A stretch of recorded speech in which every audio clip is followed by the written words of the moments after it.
హెచ్చరిక, దైవజనుని హెచ్చరిక. యెషయా గ్రంథం 35వ అధ్యాయం. ఇక్కడ విమోచించబడిన వారిని గురించిన విషయం ఉంది.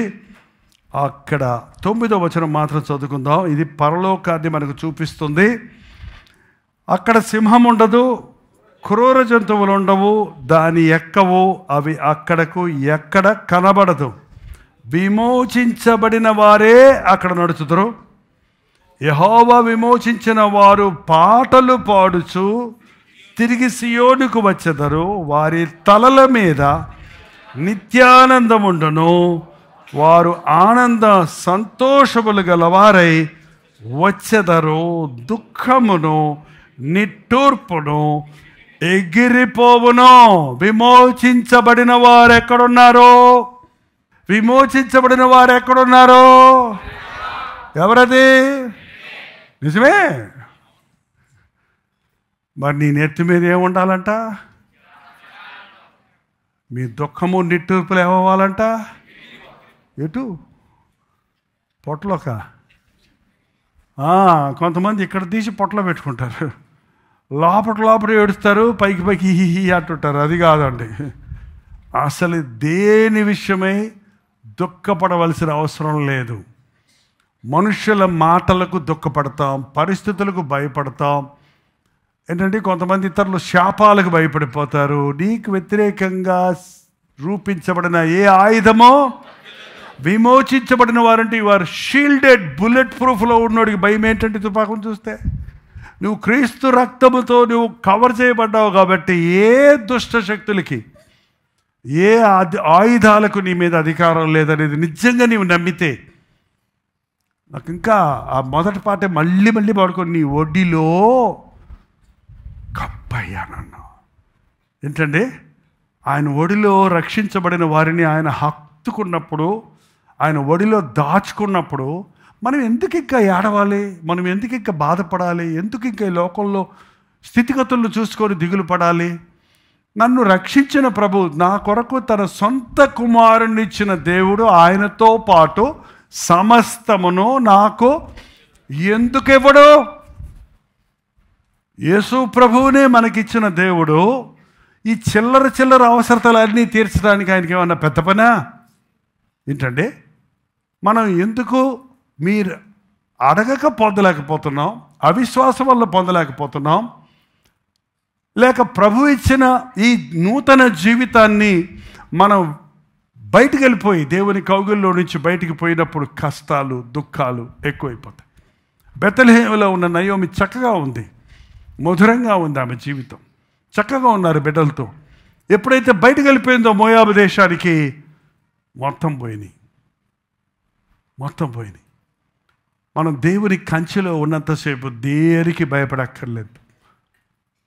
రక్షించబడ్డ వ్యక్తి ఎంత విలువైన వ్యక్తో అన్నది మీరు విశ్వాసముతో నమ్మితే, you are different from the world. ఇతరుల కంటే, లోకంలో ఉన్న వారి కంటే నువ్వు వ్యత్యాసమైన వ్యక్తి అనేది ఎప్పుడు గుండెల్లో పెట్టుకోండి. ఒక్క మాట చెప్పి అనుకుంటున్నాను నేను, అంతే. మీకు మనసులో పడితే అయిపోయింది, అంతే. మీరు విమోచించబడిన వారు అంటే, విడిపించబడిన వారు అంటే, రక్షించబడిన వారు అంటే దేవుడు తన సొత్తైన ప్రజగా చేసుకున్నవాడు. నీ సొత్తును నువ్వు ఎట్ట కాపాడుకుంటావు? జాగ్రత్త కాపాడుకుంటావు, పడేస్తావు అక్కడ. నీ సొత్తు జోలికి ఎవడో వస్తే ఊరుకుంటావా?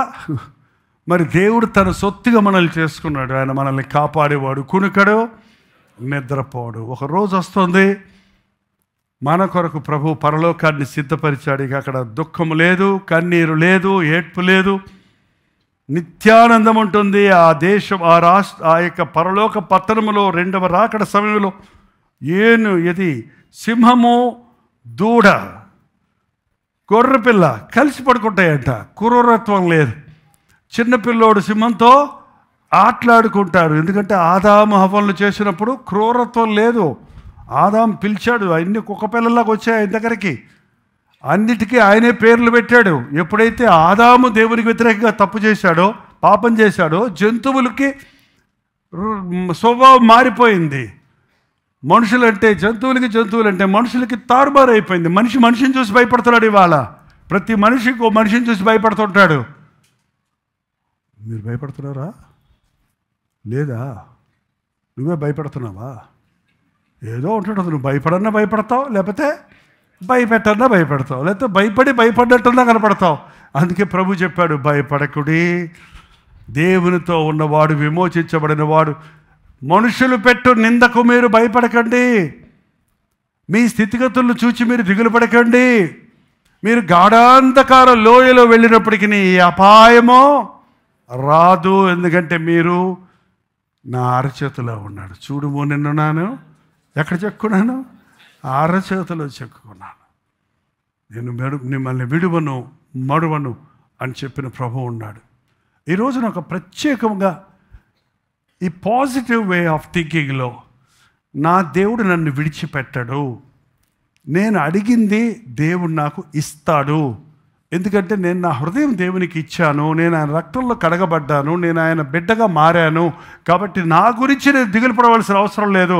నా గురించి దిగులు పడే ప్రభు నాకు ఉన్నాడు, నా గురించి చింతించే ప్రభు ఉన్నాడు. కాబట్టి ఎప్పటికప్పుడు నా చింత యావత్తు నేను ఆయన మీద వేస్తాను.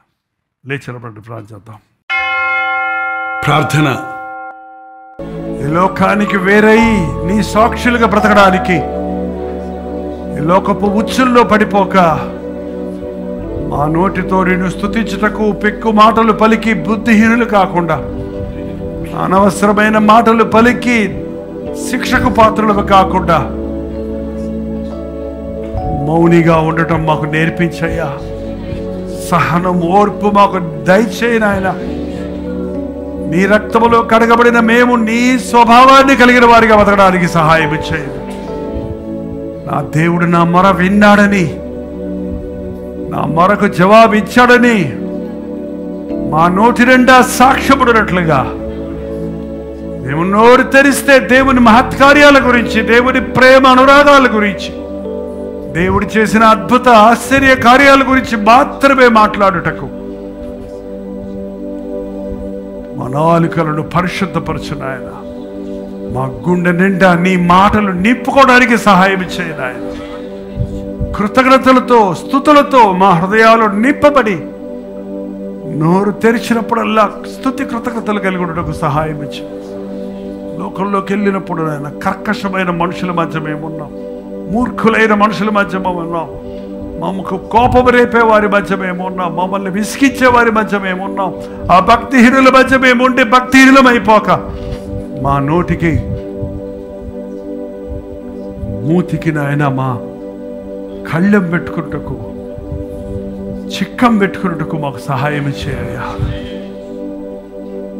బయటకు వెళ్ళినప్పుడు ప్రభు సాక్షులుగా జీవించినట్లు, మా కుటుంబాల్లో, మా ఉద్యోగ స్థలాల్లో, మేము నడుచు మార్గమన్నింటిలో నా ప్రభు నాకు తోడై ఉన్నాడన్న విశ్వాసంతో నీకు ఇష్టలుగా జీవించుటకు మా ఒక్కొక్కరికి నీ సహాయం చేయమని క్రీస్తు నామములో అడుగుచున్నాను తండ్రి, ఆమేన్.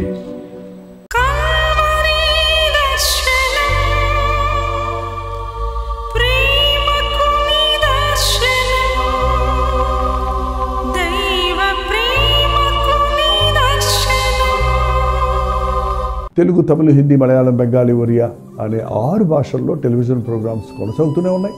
భారభరితమైన పరిచయంలో మీరు సహకరించాలని ఆశిస్తే, ప్రభు మిమ్మల్ని ప్రేరేపిస్తే మీ విరాళాలు, కానుకలు డాక్టర్ జై ఫౌండేషన్స్ అనే ట్రస్ట్ నెంబర్కి మీరు పంపించవచ్చు. అవి నేరుగా టీవీ ఛానల్స్కి వెళ్తాయి. అందులో ఏది మేము మా సొంత పరిచయం కొరకు ముట్టుకోవటం లేదు, వేరే పరిచయం కొరకు ముట్టుకోవటం లేదు. టెలివిజన్ పరిచయలో ఇంకా సువార్త వెళ్ళని వారికి అది అందించాలని ఆశతో ఒక 20 సంవత్సరాలుగా కొనసాగుతున్న పరిచయం కొరకు ప్రార్థించండి, మీ సహకారాన్ని అందించండి. ఈ విషయం మీకు ఇంకా ఎవరైనా కావాలంటే 89393939 అనే నెంబర్కి మార్నింగ్ 10 నుంచి ఈవినింగ్ 10 లోపల మీరు ఫోన్ చేయండి, వివరాలు గురించి తెలియజేస్తాను.